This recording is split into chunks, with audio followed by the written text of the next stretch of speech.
तुळजापुरात तुळजाभवानी मंदिराच्या गाभाऱ्याच्या दुरुस्तीवरून मोठा राजकीय वाद निर्माण झालाय।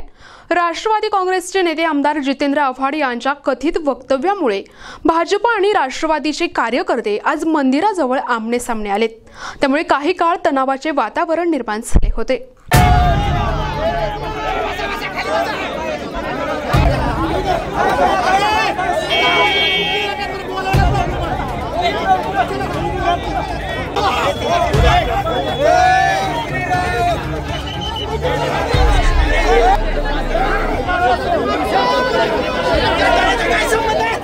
छत्रपती शिवाजी महाराजांची देवी तुळजाभवानी ही दगडाची मूर्ती म्हणून त्याने वक्तव्य केलंय।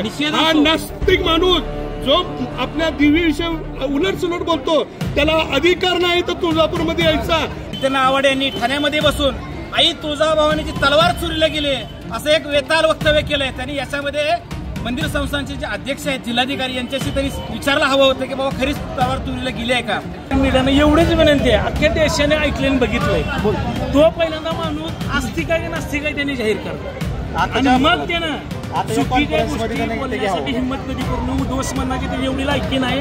जो माणूस प्रभू रामचंद्र मांस खात होते असं विविध प्रकारे जी हिंदू धर्माविषयी बेताल वक्तव्य आतापर्यंत करत आलेले आहेत। सनातन हिंदू धर्माविषयी ते वेगवेगळ्या टीका केलेल्या आहेत। आतापर्यंत सनातन धर्म नाहीच असा आहे तसा आहे, सनातन धर्माला एकदम नीच दर्जाचं त्यांनी आतापर्यंत वक्तव्य केलेलं आहे। व्हायचंय ह्याला तडे गेले कसे?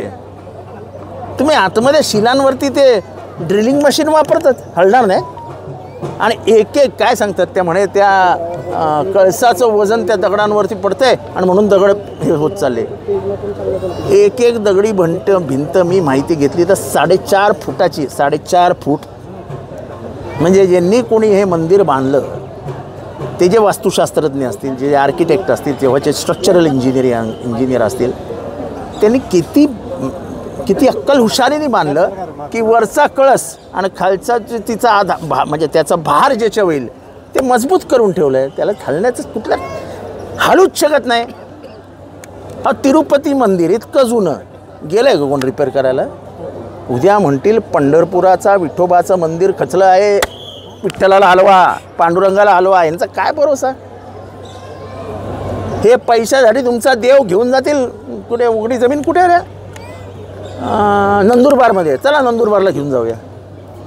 अहो त्याचं काय ऐतिहासिक संदर्भ आहे, त्याचं काय धार्मिक सत्य आहे? कोणतरी कुठला तरी पुजारी येतो, तलवारीची पूजा करतो, म्हणे मी शक्ती उतरवली आहे सगळी, ती शक्ती मी तलवारीत आणली आहे, ती तलवार मग उचलून देवळातनं बाहेर नेतो आणि कुठे ते भलत्याच ठिकाणी ठेवतो। सर ही अंधश्रद्धा आहे का? ही अंधश्रद्धा आहे का नाही? भक्तांचा जीव आहे ना त्याच्यात, भक्तांचा जीव आहे ना। आजपर्यंत देवळाच्या आतमध्ये कोणालाही विचारा, मी बोलतोय म्हणून माझ्यावर विश्वास ठेवू नका, आजपर्यंत कधीतरी ह्या मंदिरात भोपे पुजारी सोडून म्हणजे इथले जे पारंपरिक शिवाजी महाराजांच्या काळात म्हणजे ऐतिहासिक काळापासून जे पुजारी आहेत यांना सोडून दुसऱ्यांनी पूजा केली होती का? मग हे का तुम्ही चेंज करताय? ही परंपरा का बदलवताय?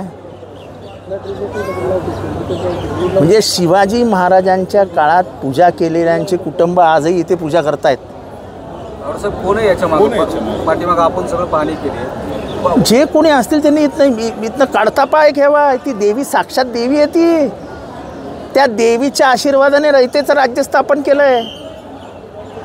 त्या देवीचा आशीर्वाद घेऊन इथे विहीर बांधली गेली आहे, अहिल्याबाई होळकरांनी बांधली आहे। इथे जे ते गोमातेच्या तोंडातनं पाणी येतं, आता ही आख्यायिका का अंधश्रद्धा आहे मला माहीत नाही।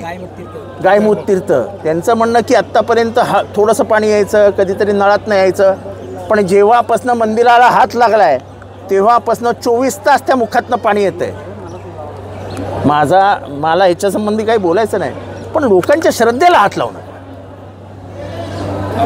माझी कमीत कमी 200 वेळा या मंदिराला भेट झाली आहे। मी काही कोणाला सांगून येत नाही, मी कधी येताना कोणालाही कळवत नाही।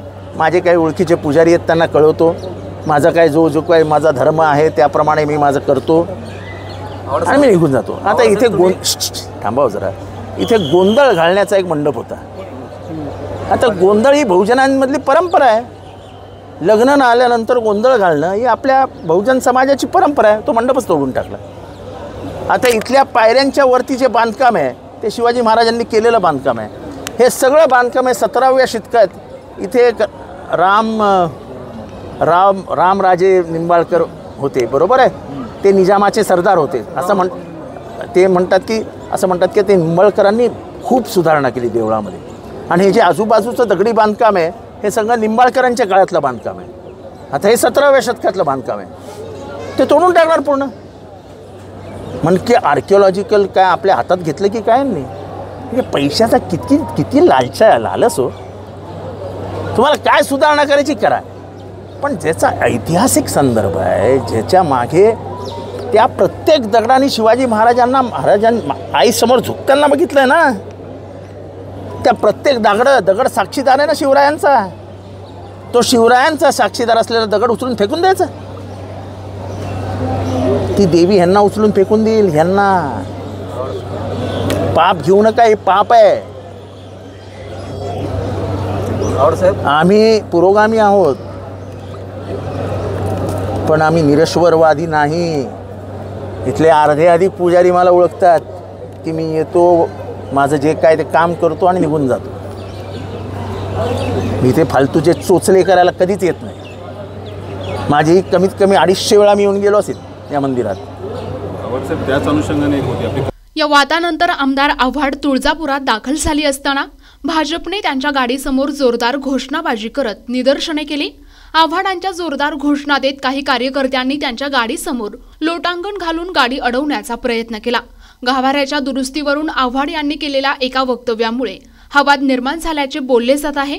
दरम्यान या संपूर्ण प्रकारानंतर तुळजाभवानी मंदिर संस्थानचे अध्यक्ष तथा जिल्हाधिकारी कीर्ती कुमार पुजार यांनी एक आवाहन केले आहे. त्यांनी स्पष्ट केले की मंदिर गाभाऱ्याची दुरुस्ती किंवा शिखर उतरवण्याचा कोणताही निर्णय अद्याप झालेला नाही. त्यामुळे नागरिकांनी अशा कोणत्याही अफवांवर विश्वास ठेवू नये. शिखर याच्या संदर्भात सध्या जे चर्चा सुरू आहे याच्यामध्ये मंदिराचे शिखर आपण पाडणार आहोत किंवा आपण त्याच्या डागडुजी करणार आहोत. याच्या संदर्भात मी सांगू इच्छितो की याच्याबद्दल आपला राज्य पुरातत्व विभाग तसेच त्यांच्याकडून पाहणी होत आहेत आणि ऑलरेडी काही मंदिराची परिसरामध्ये डागडुजी आणि दुरुस्तीचे काम सध्या सुरू आहे. आणि या व्यतिरिक्त स्टेट आर्किओलॉजी विभागाकडून पण ASIची टीमला पण आव्हानित करून त्यांच्यातर्फे पाहणी पण करण्यात आलेली आहे आणि त्याचा अहवाल आता पुरातत्व विभागाकडे सादर झालेली आहे.